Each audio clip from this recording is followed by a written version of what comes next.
Father, I've got an article here entitled "Two Eminent Churchmen Agree." Yes. That there actually is, this is a shocker to a lot of people, Yes. that there are satanic practices going on at the Vatican. Could that be true? Yes. You want to say that? If I was a lawyer and you were on the witness chair, I'd say, would you say? It's out loud. Yes. Yeah. Yes, it is. Now, when we say in the Vatican, it's at a certain level, and there's no doubt about it that there have been and still are practices that are formally venerating Lucifer, the prince of this world. There's no doubt about that. The people who are hanging out at the United Nations are just simply, in a nutshell, one word, they're Luciferian. And I'm just sorry to report that, but that's just what it is. And so all of the people today who are promoting the United Nations and the concept of world government, whether they know it or whether they don't, whether they're doing it for money or whether they're doing it for power or for whatever reason they're doing it, they are promoting the philosophy and the religion of the Antichrist. In 1986, Pope John Paul II gathered in Assisi, Italy, the leaders of the world's major religions to pray for peace. There were snake worshippers, fire worshippers, spiritists, animists, Buddhists, Muslims, Hindus, North American witch doctors. I watched in astonishment as they walked to the microphone to pray. The Pope said they were all praying to the same God, and that their prayers were creating a spiritual energy that was bringing about a new climate for peace. John Paul II allowed his good friend the Dalai Lama to put the Buddha on the altar in St. Peter's Church in Assisi, and with his monks to have a Buddhist worship ceremony there while Shintoists chanted and rang their bells outside. The prophesied world religion is in the process of being formed before our eyes, and the Vatican is the headquarters of the movement. After a while, the drums, chants, and prayers representing many of the world's leading religions all started to sound alike, somehow losing their flavor in a melting pot of spiritual soup. The first ever Millennium World Peace Summit of religious and spiritual leaders took place at the United Nations in August, and some believe it marked the first major step toward a movement to usher in a global spiritual body that may one day speak for all religions. Robert McGinnis with the Family Research Council says it appears the hidden agenda is to unite people under one religious organization so they will peacefully accept UN goals such as population control, abortion rights, and one world government. A new world order, a civilization of love can be achieved. May God guide us and bless us as we strive to walk together hand in hand and build together a world of peace. Ambassador, everybody's calling for global currency.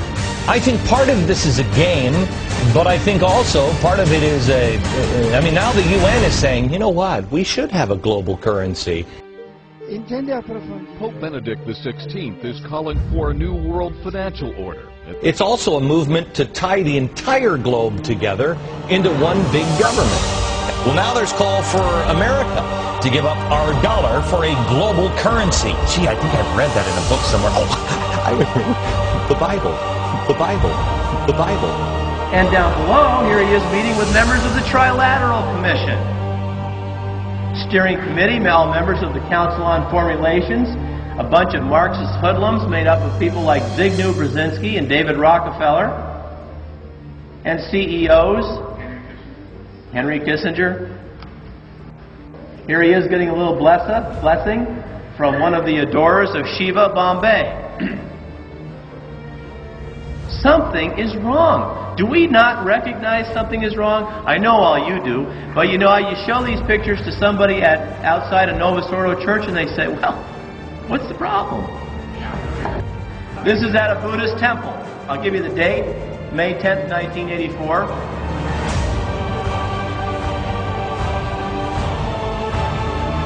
This ethnic cleansing that you're hearing about is Christian cleansing throughout the world.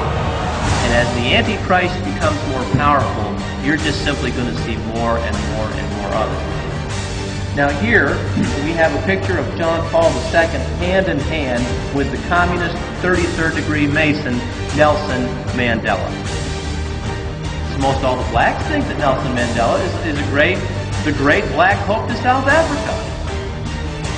Here he is shaking hands with the communist Mikhail Gorbachev, who's also a Mason.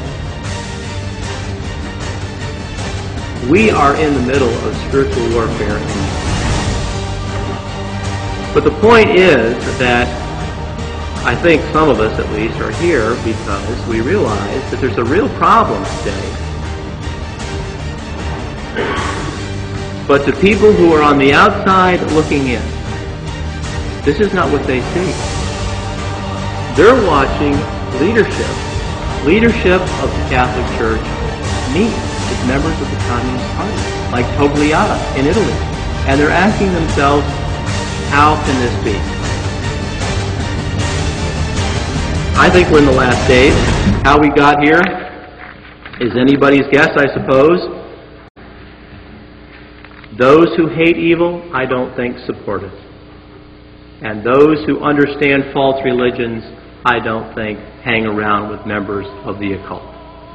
The question of how and why the United Nations is the crux of the great conspiracy to destroy the sovereignty of the United States and the enslavement of the American people within a UN one-world dictatorship is a complete and unknown mystery to the vast majority of the American people. The reason for this unawareness of the frightening danger to our country and to the entire free world is simple. The masterminds behind this great conspiracy have absolute control of all of our mass communications media, especially television, the radio, the press, and Hollywood. We all know that our State Department, the Pentagon, and the White House have brazenly proclaimed that they have the right and the power to manage the news, to tell us not the truth, but what they want us to believe. I want to talk to you for a moment about something that's very important. The coming one-world religion and the danger of the coming one-world religion. Both the Apostle Paul and Jesus Christ warned that in the last days, and we're in the last days, that there would be false Christs, false messiahs, false prophets, false teachers, and that even Satan himself sends his ministers as angels of light, when in actuality they're fallen angels. It's important to understand that not every supernatural experience, not every miracle, not everybody who claims to be from God, but when you look at what they're writing and teaching, it contradicts what the Bible says.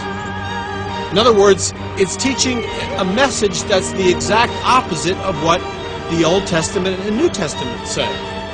Now, the Apostle Paul has taught us, as well as Jesus, that when a spiritual teacher or a spiritual movement arises, even though they use the word miracles, and if they use the word Son of God and Jesus, or they say they have a prophecy, or they say they've had a revelation, or God did this or God did that through them, and that the world is going to become one, and we're entering the age of Aquarius, and we're going to have a new one-world religion and a beautiful one-world government.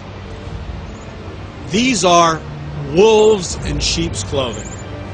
These are the false prophets that the Apostle Paul warned us about that would come in increasing number in the last days.